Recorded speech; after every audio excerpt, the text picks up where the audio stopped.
Hey, it's Ian from Las Vegas Scooters and Lifts, and it's review time again. Today I've got a golden LightRider MV GP162 to review. It's the portable, compact power wheelchair.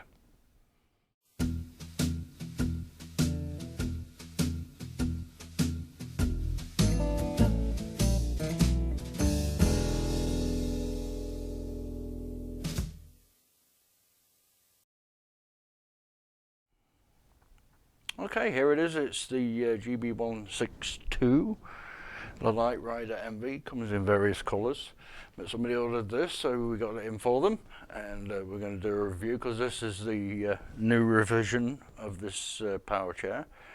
It's a compact portable power chair, in other words, it comes apart, so you can take it on the go in your car or whatever you have that you use for transport.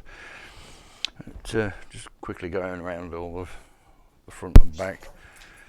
There are some funny little quirks. Again, it's a golden product, so I'll go through that with you.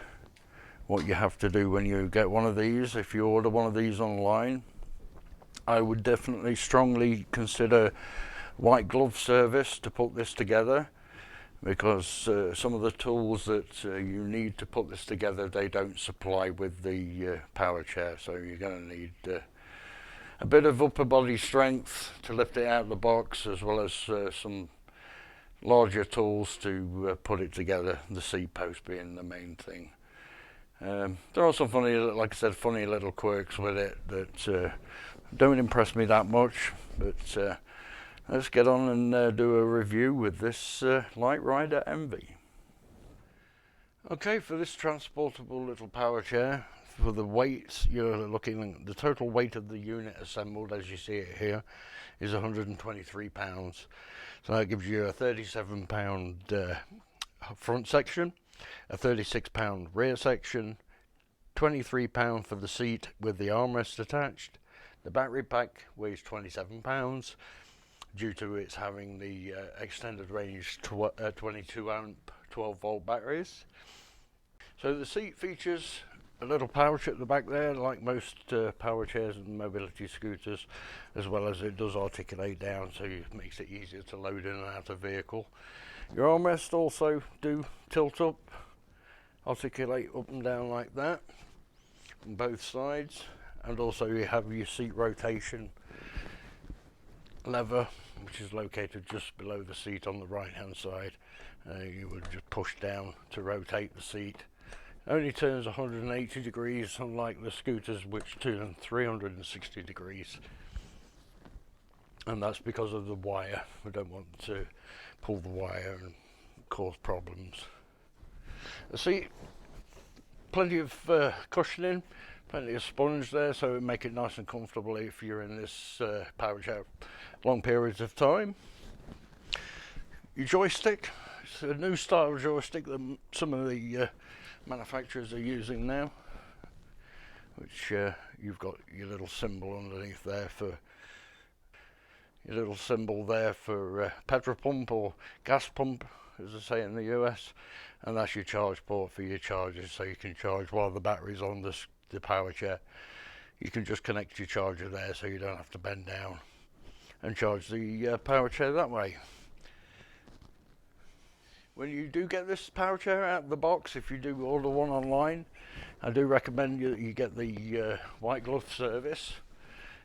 If you struggle with any kind of weights, getting it out of the box, assembling, that sort of thing, you will require a 17mm wrench or spanner for the UK audience, and also a large Allen wrench or Allen key, as I say, the UK, to tighten that seat bolt down.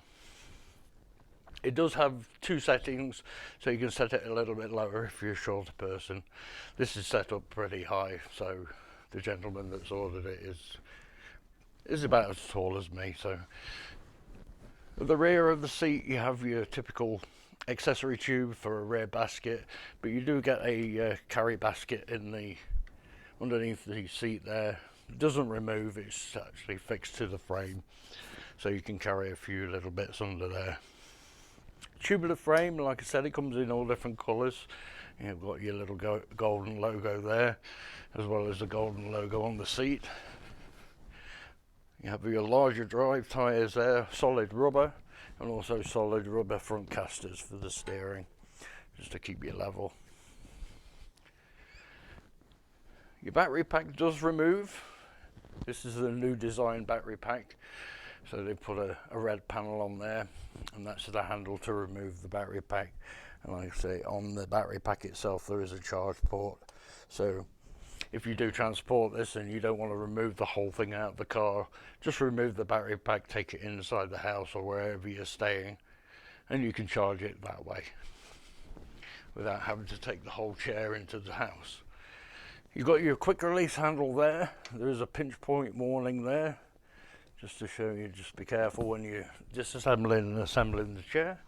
Your brake release handles are located underneath the bottom. So you would release these brakes by pulling those handles up, and then you can freewheel the chair and move it around as much as you like. And then to drive it, you would then put them in the lock downward position. They don't indicate it with any sticker there, but that's how you would do that. The rear caster wheels or rear anti-tip wheels there, just to help go over any bumps, so you don't get the brake handles caught on anything. It just helps lift the back end up if you go over speed bumps, and also just stop you from tipping back. So it will actually stop you from tipping back. New design back end, so they have this shroud there, the new release handle there, and like I said, the new design battery pack. Up there is your reset button if there's any circuit that's broken, and that's a circuit breaker there that will trip if there's any problems with the power chair. So your new design joystick, which most manufacturers are using these now, it's all got the same features as any other joystick. You have your power lights there for your battery gauge. You have your main power button there on off. That is your speed dial, fastest and slowest, horn button, and then your typical joystick. The joystick is reversible. You can put it on the left side as well as the right, but you would have to get an Allen wrench to take those two screws off and locate it on the other side. It's also adjustable. You get a little wire clip there. It's the only wire clip you get, so just be careful with the wire hanging down there. Maybe tuck it in the little basket at the back there. It's also adjustable. It articulates forward and backwards, so you can adjust it to wherever you feel comfortable, depending on how long your arms are. And then you just tighten it up with that. And like I said, it's reversible. You can put it on the other side, but you would have to turn it 180 degrees because the knob would be facing this side if you did it this side. Okay. Usual thing when it comes to taking one of these apart, it's fold the seat back down, but what you will have to do with this model is the joystick would have to be unplugged via this wire here. Release it from the clip and then just pop it in the bottom basket, just for safekeeping, because that doesn't remove from the chair itself, from the base unit, only from the top joystick. As always, when removing a seat, just be careful of the joystick when you do place it back on the floor. But usually from front and back, you just lift the chair straight up. So that's your chair portion there. You would then remove your battery pack, which you support yourself on there if you can, and then the battery pack just slides off with these two runners. They go into there and there. It's your battery pack. So the only other thing to do, raise your footboard. Makes a good carrying handle there for the front section. There's your quick release there. Just be careful of the pinch point. You don't want to use your thumb under there. Just pull with your fingers and that releases the front from the rear section. And just to give you a look, there's your two independent motors and your two connectors there. To reassemble, should always fall back onto the rear anti-tipping wheels. So I recommend that you lift with your fingers from there, support the other side with your hand, slowly roll it back and kind of locate it into position, and it should click back. I tend to lift from the bottom there just to help release and bring the back section to the front. Like I say, to carry it, you would then use the handles and then just reassemble and click back together. And place your battery pack back in. On your battery pack, you do have the charge port like I showed you earlier, so you can just take that inside the house without taking the whole thing in. Pop your foot plate back down, grab the seat, locate the seat post and the seat hole, and lower it down and bring your seat back up. The last thing to do is reattach your cable. Just be careful you don't get it trapped anywhere. And then, there we go. And locate it back in so you hear the click. And then just clip your wire in, just to hold it out of place, out the way. Okay.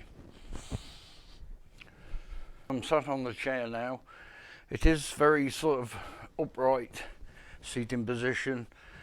We all know I'm a kind of portly guy, but I do find it a little bit forward falling on it. It's not as comfortable as some of the power chairs I've sat on, but yeah, very sort of narrow seat, as in the from the backrest to the front. Nice big footboard though.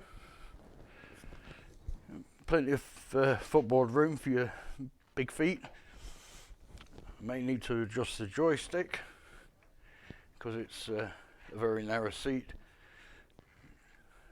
just so I'm not my arms aren't too far back, so it's comfortable operating.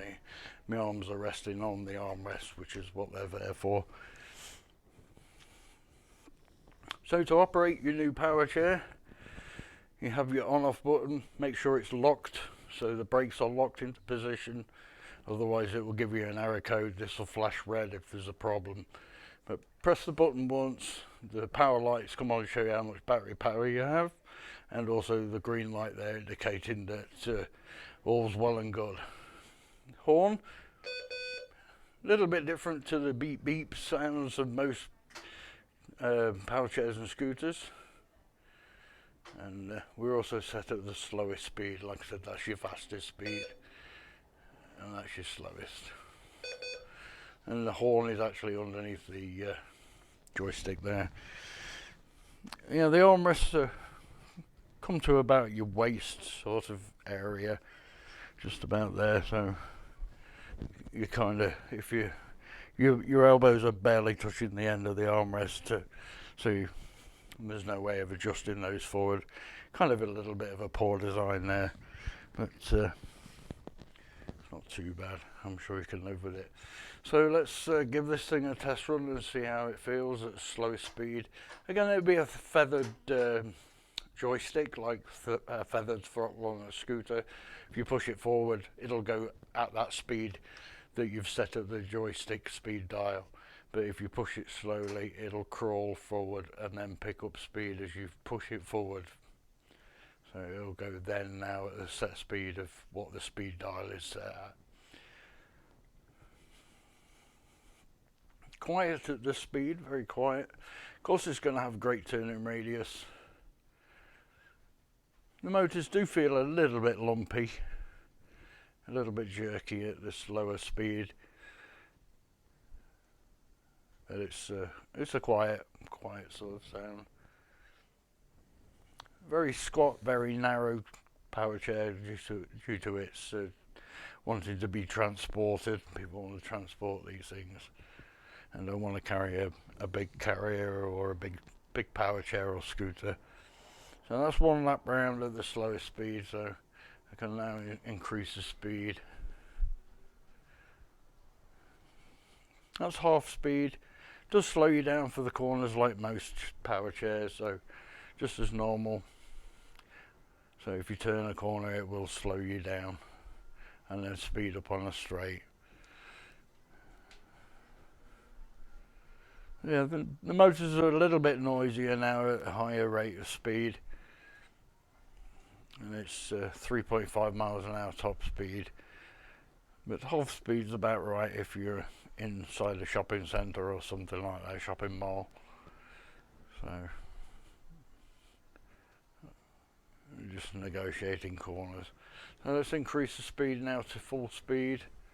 This is 3.5 miles an hour. Just get into this straight. Yep, it's plenty fast enough. I'm sure if you're out on the sidewalks or pavements, you'll feel like it's not going fast enough. But no, it's set at 3.5 miles an hour. You are sat up pretty high at the highest setting on the seat, but that's comfortable for my legs. So it's I'm not sort of, my knees aren't too high up into my eye sockets. So, but you do feel pretty tall on it. You're pretty high up. So adjust the seat to how you feel comfortable. We always recommend 90 degrees from your legs, so you're not suffering with knee or ankle pain because you haven't set your seat correctly. Again, the white glove service, they should perform that for you. They should go through everything, set it up for you and how you feel comfortable on it. Yes, it's typical chair, typical transport power wheelchair. Going in reverse now. It's a little bit snappy with those caster wheels at the front. It's sort of, you can see it's snapping backwards and forwards. So once you get them going in the right direction, it'll go backwards pretty good. And that's set at the full speed as well, so it doesn't give you the full 3.5 miles an hour in reverse. So it does slow you down by a percentage. And slower speed, it's not too bad. It's great turning radius, like all power chairs. You turn around on the spot, great for indoors, inside the house, that sort of thing, tight spaces. You can negotiate tighter spaces, corridors, things like that going into the bathroom. That's where these things excel, is tighter environments. And the kind of person that would use this is somebody who's had maybe an amputee, lost the use of one arm, that sort of thing, where you can only control something with one hand, hence the joystick one-hand operation, whereas the scooter requires two hands. But some people like the scooters and still manage to control a scooter with one hand.